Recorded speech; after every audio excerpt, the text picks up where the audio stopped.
The story begins in a back alley after what appears to have been a one-sided massacre. A mysterious person wearing a mask holds a young man by his throat. The young man, looking as if he's on the brink of death, proclaims, "Yes, it's true. I did what Kim Dong-hee, the boss of the Black Unorthodox Alliance, told me to do." Suddenly, without warning, the young man receives a devastating blow to the stomach, cratering the wall behind him. As he drops to the floor, the masked man has something on his mind. The Black Unorthodox manager Kim. He disappears as the students from the Marshall Police University swiftly arrived on the scene, finding the lifeless body of the boy who had been under the masked man's grasp just moments ago. Yoo Ji-hoo, a second-year student of the Marshall Police University, expressed their frustration saying, "We were one step behind." Park Ji-tae, a fourth-year student, suggests pursuing the masked man, eager to catch him. Turning to their team leader, Jung Sung-woo, the leader of the Marshall Police Force of Foreign Affairs, Ji-tae asked, "Should we chase him?" However, Jung Sung-woo wisely decided against it, explaining that the masked man likely anticipated their arrival. The team needed to proceed cautiously. Meanwhile, Kim Bao hurriedly approached the team leader, clutching a white box. She revealed that the warehouse was full of a substance called PEM, Power Enhancement Medicine, causing the team leader Sung-woo to explain that the Murim, a society of martial artists, used this drug to carry out their criminal activities, further endangering the order of the Murim. Realizing the severity of the situation, Ji-hoo exclaimed, "Crimes. Then we must cut the head off the snake first." As the team engaged in a discussion, Ji-tae speculated the possibility of an internal conflict within the unorthodox sect regarding the distribution of these drugs. Considering their theories, Jung Sung-woo cautiously agreed, acknowledging that the internal conflict could be at play.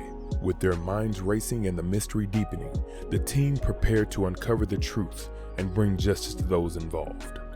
As they diligently collected the boxes of PEM, two members found themselves engaged in the conversation. Ji-tae curiously asked his co-workers about attending the orientation for the new recruits. Ji-hoo responded with, "I don't care," while Bao shared an interesting tidbit. She said, "Didn't they say that the team leader's younger brother was admitted? A rumored martial genius, Jang Hak-woo." Ji-hoo dismissed the comment, saying that martial genius is the second seat. "And I heard the first seat is from some dojo in the countryside." Bao mockingly replied, "I thought you said you didn't care," causing Ji-hoo to frantically respond to shut it. She was just amazed that some country bumpkin was ranked first, and when asked, "What was that first seat's name?" Ji-hoo responded, "Kang Tae-yeon." The scene is then shifted to the recruit's orientation, where a young man approaches another young man and asked if he was the first seat of the 34th generation, who then confidently replied, "Yes, I am Kang Tae-yeon." He was then suddenly attacked without warning. Kang skillfully caught his hand mid-strike and adjusted him into a handshake, then innocently smiled, stating, "We ended up shaking hands with their left hands, but that's okay." The young man then introduced himself as Lee Ki-jok, and immediately he went on a motor-mouth rant, chatting about their batch and the team leader's younger brother. During this rant, Lee Ki-jok informed Kang about the four kings of the police university, Jung Jin, the Black Demon, Dok Mugong, and the notorious killer known as the Demonic Spirit King, leaving Kang virtually speechless. He then looked at a picture on the wall of a young man who had longer hair but shared the same bluish hue as his own, and thought to himself, "Dad, I finally become your underclassman. I'll come find you soon." His thoughts are then interrupted by an announcement on the intercom, calling for Jang Hak-woo-si. The name ignited murmurs. It was known that he was the second grandson of the Wudong sect leader, a martial arts prodigy who was admitted as the second seat. Yet it was unknown to Kang, who questioned why there was such a fuss about Hak-woo. A slightly irritated Lee Ki-jok responded with, "Weren't you listening to me?" and reiterated that as the second grandson of the currently strongest in the Murim world, Wudong sect leader Jang Jinin, he had a bunch of rumors surrounding him since he was young. But the light bulb immediately went off, making him realize that Kang beat someone like that. The moment was cut short with the arrival of Hakwoo, a man slightly taller than Kang with crimson eyes who shared a similar hue and hair, although slightly darker. It was the first time him and Kang met and the start of a long, ill-fated relationship. We're then showed two gentlemen speaking in a car as a long-haired older gentleman questions a younger one about Pym. He responds that the ones that were in circulation definitely had side effects, but these newer ones are different. They say the increased effects of the martial arts is excellent, and without missing a cue, we see our masked man standing atop a building, looking down upon the city. He watches as the younger of the two pays respects as the older gentleman departs, and after glaring menacingly, without hesitation, jumps off the building.